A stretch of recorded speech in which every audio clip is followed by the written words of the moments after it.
আসসালামু আলাইকুম বন্ধুরা। হঠাৎ করেই পুকুরে হাসার প্রয়োজন পড়লো, কারণ সব জায়গায় সব দিকে পুকুরগুলা সেচ দিয়ে শেষ করে ফেলেছে, তাই আমাদের পুকুরটাও সেচ দিতে হবে।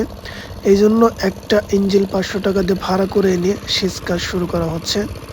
তো দেখতে পাচ্ছেন প্রচুর পরিমাণে সেচ করা হচ্ছে। আশেপাশে মোটামুটি সব পুকুরে দু একবার করে সেচ করা হয়ে গেছে, আমাদের পুকুরটা একবারও শেষ হয়নি, এই জন্য শেষ করা হচ্ছে।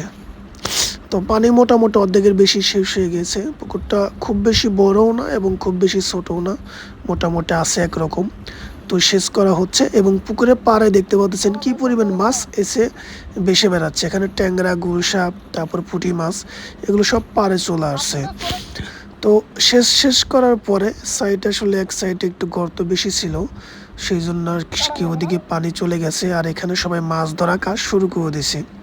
মেশিনটা নষ্ট হওয়ার কারণে ভালো করে সেচ করতে পারেনি, এভাবেই মাছ ধরা শুরু হয়।